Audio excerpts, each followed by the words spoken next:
Niku teng hadis sahih mutawatir niku as-sholatu khairun maudhu'un fa aktsir aw aqillah. Kula balen malih. As-sholatu khairun maudhu'un fa aktsir aw aqillah. Jadi salat itu kebaikan yang sudah bawaannya dulu. Jadi sudah bawaannya salat itu kebaikan. Maudhu' itu sesuatu sing asli. Pokoke salat itu mesti apike. Sebab niku ngendikane Nabi, cek kowe ngekeh-ngekehno jumlahe salat, cek jumlahe napa sih? Dalam konteks artinya salat fardu karuan nggih, kaifiyahe karuan, aturane karuan.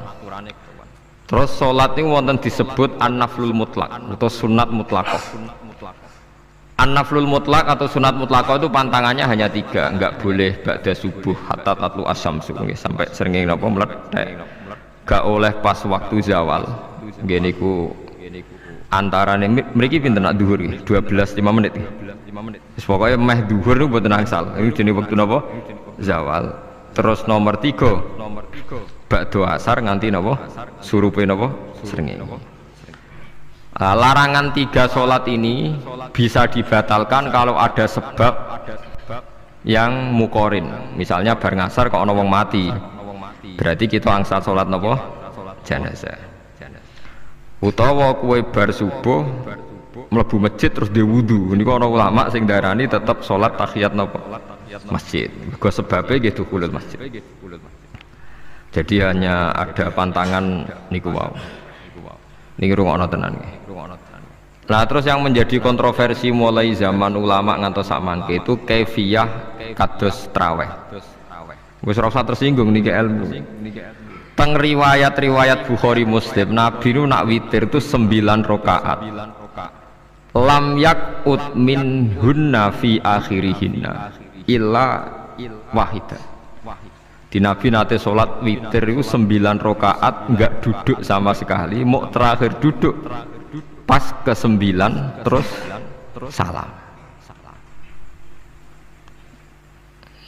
Nah, sebagian riwayat Nabi memotong sholat itu sholatul laili masna berarti 2 8 terus 1 witir. Niki rungono tenan.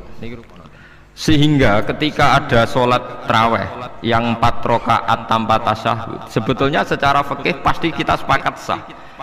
Karena kalau 4 rakaat tanpa tasyahud pertama, kenapa kita katakan sah? Karena Nabi malah pinten songo, lebih seru toh. Mboten ini karena menjadi kontroversi. Nah, dan tidak satu pun ulama di dunia yang mengatakan tasyahud awal itu wajib. Sampean yakin tasyahud awal wajib nopo sunat? Sunat. Artinya khasnya hukum sunat itu gimana? Kalau ditinggalkan tidak batal. Berarti misalnya ono tarawih 4 rakaat berturut-turut, berarti tidak ada masalah karena yang ditinggal artinya tasyahud awal yang kita yakin itu hanya sunnah. Tapi dasar ra cocok itu didadekno masalah kan. Dalile apa ya? Dalile ra cocok.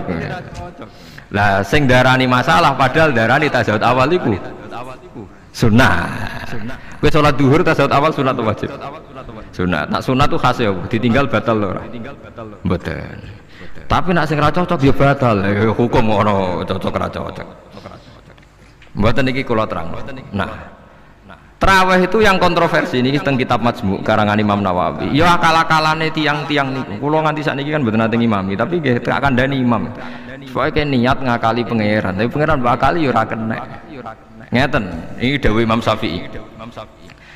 Traweh itu kalau terakhir kan pinten? 3 rakaat. Kan 2 rakaat dulu. Lalu pas 2 rakaat itu pas witir, yang witir kok traweh. Yang terakhir witir 3 rakaat itu 2 rakaat sampai niatnya witir nopo. Witir. Setelah 2 rakaat sampai salam ndak? Salam. Itu menjadi sholat teraneh di dunia. Karena kue muni witir tapi jumlahnya 2. Nah, itu sholat teraneh napa di dunia. Terus sampean muni ngene, mboten Gus maksud kula niku 3 tapi lurus sih.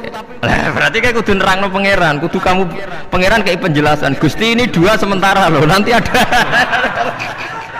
Karena jika Tuhan tidak kamu kasih penjelasan, akan aneh kan disebut witir, tapi rokaatnya dua. Maka kamu harus niatnya, Gusti ini cicilan witir. Nah, sehingga jangan kira engkau dua, tapi ini nanti tiga. Nah, itu makanya setiap bilalnya atau matinya kan solu sunnatan rokataini minal witri. Jadi diumumkan sholatlah 2 rakaat, tapi yang satu paket dengan cicilan witir. Lah itu lucu ya. Karena Anda sekali bilang itu witir, berarti Anda bohong kan, nyatanya 2 rakaat. Tapi kritiknya Imam Syafi'i ini kan lucu. Imam Syafi'i yang imam kita tuh mengkritik, itu sholat aneh kalau begitu. Sholat tuh kalau sudah salam itu dianggap sholat mustaqillah, sholat yang mandiri. Nggak bisa sholat kok bertakluk dengan sholat setelahnya. Sholat itu kalau sudah dimulai takbir, diakhiri salam ya selesai dan menjadi sholat yang mandiri. Nggak bisa sholat yang mandiri nih, engkau nasibku ngenteni yang satu itu. Iso sholat nggak selesai yo. Selesai. Sebab itu seharusnya witir agak resiko ya, 2 rakaat langsung tasahud awal, engkau terus tambah 1 rakaat. Kados mirip maghrib lah, mirip apa? Maghrib. Tapi itu kan masalahnya tidak populer juga. Nah itu. Akhirnya diakali wa shollu sunatan minal witri nggih. Temriki ono minal witri kan? Itu kalau diterjemahkan salatlah kalian paket witir tapi ganjil sih, paket witir tapi gendep sih, tapi sementara Gusti, tapi kan kita bingung itu cara pangeran bingung tenan ngadepi. Nah, makanya itu nak cara kula ya ora usah dijerok-jerokno, pokoke ngene iku. Ya dadi barang keliru kadang ya muga-muga sepuro pangeran ya ora usah.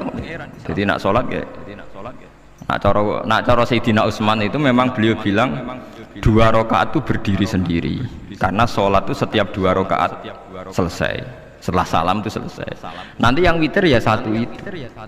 Makanya 2 itu rasa ono witir-witiran cara Sayyidina Utsman. Muga Nabi dawuh wa autir biwahidatin. Kemudian sholat-sholat Anda yang 2 itu ditutup witir. Berarti ya yang sholat kedua ya sholli sunatan ya biasa saja, nafal mutlak, nggak usah nyinggung-nyinggung nopo witir. Oke. Loh ini penting sekali karena nyatanya ada witir kan? Nyatanya tidak nopo witir. Lah nanti yang 1 terakhir witir. Ya tapi adatnya ngoten niku. Jadi ini perlu sampean ketahui, sholat itu memang banyak masalah di secara fikihnya. Karena tadi kalau sampean niat witir, setiap sudah salam itu kan berarti selesai dan berdiri sendiri. Lah kok suwe-suwe nak rakaat sing terakhir batal lah, berarti sing ngarepe melok batal. Mergo sak paket koyo capres mbek napa? Cawapres. Ya ora iso salat kok ono. Nah itu paham ya. Terus niku kaifiah di sampean memang akal-akalan tengene witir pun bener, shollu sunnatam minal witri rakaataini. Dadi niku rondok bener ya rondok ngawur. Dadi ngawurnya itu tadi wong sholat itu mustaqillah setelah ditutup salam selesai kok bergantung. Hanya nasib 2 ini kan bergantung setelahnya kan? Mana ada sholat kok sudah ditutup berkaitan. Mulane kula niku nak witir ya ora tau tak niati witir. Mun kula ora cocok mbek pengumuman niku ora pati cocok. Dadi kula tapi kan kula makmum. Ora malek dihisab kan cara salah ya. Usolli sunatan anut imam teng ati kula pun supaya nah ame salah ya malah salah, nak bener ki melok napa bener tepak-tepakan ngoten mawon. Jadi kula niku wong alim fikih tapi paling tersiksa mergo kalah mbek adat, kalah mbek napa adat. Nentang adat ora apik. Jare Nabi kono umume wong ya melok umume wong. Nek wong bento ya melok napa bento. Nah itu ngintikan Imam Syafi'i, harusnya punya rasa malu orang yang mengatur sholat sedemikian rupa. Sebetulnya sholat itu niatem salah lah, kelira-keliru lawung sholat itu wis apik, ora usah detail-detail napa niat. Lalu dari Imam Syafi'i kowe mlebu masjid niat duha ya untuk tahiyat masjid, niat tahiyat masjid nek waktu duha ya untuk duha. Karena wis barang apik, wis piye-piye tetep apik. Ngono, dadi ora usah ribet-ribet niat ngono wong barang apik. Paham ya? Tapi kan sederhana kan sebenarnya, kita tidak perlu bulat, tidak perlu apa? Bulat. Paham ya? Terus ini penting. Nah, terus yang ketiga masalah kesunatan jamaah dan tidak. Ini kalau terang detail. Menurut hukum fikih, tahajud itu jelas gak disunatkan jamaah. witir juga nggak disunatkan jamaah. Tapi semua ulama yang bilang tidak disunatkan itu nggak ada yang memfatwakan hak batal kalau berjamaah. Jadi tidak ada yang bilang dikatakan batal kalau jamaah, cuma tidak disunatkan jamaah. Tapi Rasulullah itu pernah main di salah satu sahabat di waktu duha. Sahabat itu sakit, ingin ngundang Rasulullah, kepengen dalamnya di kenangan nanti tinggi sholat sinten Rasulullah. Ternyata Rasulullah ketika sholat, anak-anak dan istrinya yang sakit tadi ikut jamaah dan Nabi membiarkan. Bahkan Nabi sempat ngatur soft. Padahal itu satu bentuk sholat yang kategorinya nggak disunatkan apa? Jamaah. Itu makanya Imam Nawawi bilang sholat-sholat yang nggak disunatkan jamaah itu masih boleh jamaah. Seperti witir, duha. Nggih, tapi aja terus jadi gerakan tahajud bersama. Nah niku kula ora cocok nih. Wong ora kepen tahajud kok dijak napa? Tahajud. Kula nggih nate dipamiti Gus nek ana tahajud bersama. Cangkem ora usah. Wong sing ngeloni bojone kuwi lagi ibadah, bocah ibadah sing ora enak muni lho. Mergo jare Nabi wis jelas wa fi buti ahadikum sedekah. Dadi kowe iku malah lucu. Wes ibadah kok bocah apa? Ibadah. Jadi sing ngeloni, lho ngeloni ra kudu ngeloni bojo, ngeloni anak iku ya napa? Ibadah. Takokno ruhen. Nak ngeloni bojo gak di masa depan ngeloni apa? Anak. Ngeloni anak nggih napa? Ibadah. Ning omah njaga anak bojo timbang dhewean nggih napa? Ibadah. Mulane kula nu rapati cocok nek ana tahajud bersama. Oleh tapi aja dadi gerakan. Nak sing pun nglampahi nggih monggo. Sing umate seneng nggih monggo, itu tetap baik. Tapi baiknya bergantung sejauh mana ini tidak dimasalkan. Sekali dimasalkan tetap tidak napa baik. Karena nanti punya akibat yang sedang baik diajak baik yang lain, dari baik nikmat menjadi baik gremeng, itulah itu perkara kan. Hanya orang kan sepakat kan nak ngumpuli bojo ibadah. Kabeh ulama sepakat kan. Dan itu penggemarnya banyak. Terus dijak ibadah yang penggemarnya sedikit. Dasar imamnya ra cocok lah, itu kan resiko agama dikomentari kan tinggi. Makanya tidak usah dimasalkan. Sing kelon ya keben, sing turu ya napa? Keben karena turu ki ibadah. Turu niku mari ra maksiat. Wong zina mergo ora turu. Wong maling mergo ora turu. Wong ngrasani wong mergo ora turu. Mulane kula nate cerita teng ngaji niki ana ulama wali. Saking seneng ibadah nganti janggal. Ana gak wali sing makome kaya aku. Didudono wali sing saurip-uripe turu kecuali salat fardu. Yaiku wali sing setingkat kuwi. Mboten trimo Gusti, tapi niku kok turah turu ya takokno sesuk. Kena apa kok turah? Jebule tak takoki, kenapa jenengan turah turu? Ya wong turu ora iso maksiat. Tapi nak kowe poso tahajud jenenge wong melek tepatine nduk ndi-ndi, tetep paling selamat iku apa turu. Akhirnya ngakoni jebule alim kuwe lah ya dadi turu iku iso dadi wali. Go wong turu ora ngarah zina, ora ngarah maling, ora ngarah ngrasani wong. Dadi mulane akeh wali sing berangkat saka napa turu. Mulane Ashabul Kahfi iku wali sing kramate iku turu suwi. Mergo turu iku nak tepak. Niku iso dadi napa? Wali. Mulane kena apa kramate Ashabul Kahfi napa? Turu. Tapi aja tiru. Lha iki cerita ilmu, dari ilmu ora kudu setuju niku niki ilmu. Difaham nggih dados. Kula piyambak pribadi belum pernah tahajud jamaah sama istri saya. Kula piyambak ki jarang tahajud. Tapi memang saya beritahu kalau sholat-sholat yang kesunatannya itu tidak jamaah, sebaiknya jangan dipaksakan jamaah. Karena kadang fadilahnya disirron. Kalau balik ini malah seperti sodakoh. Kalau zakat wajib itu sebaiknya diumumkan supaya orang tahu bahwa dia sudah melakukan kewajiban. Tapi kalau zakat tidak wajib sebaiknya sirron, sebaiknya rahasia. Begitu guys sholat jamaah itu kenapa baik di sholat fardu?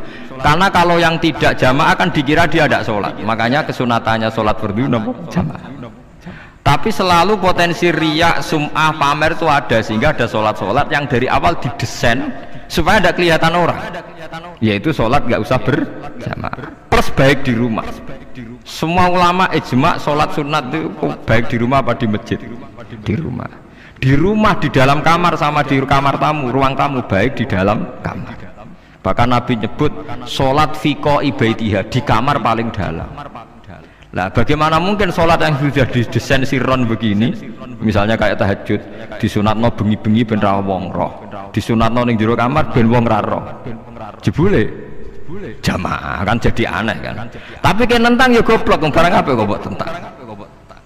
Ya tapi kowe tenanan ya goblok kok ora sunah Nabi ku, Pak. Mulane nek ora takok itu yang jenengan takoki kok ngubang bul. Makanya aku wong alim dadi bingung. Bingunge iku mergo akeh ilmune ora kok koyo bingungem. Tapi sing jelas peminat ibadah kelon itu lebih banyak. Ini mau saya mesti ini. Karena Anda harus sepakat kan kelon itu apa? Ibadah. Kita sepakat kan. Dan itu peminatnya banyak. Itu sekali ada pengganggu pasti dikomentari tidak baik. Padahal pengganggu yang ngajak tahajud. Itu akhirnya kan tahajud jadi korban dikomentari gara-gara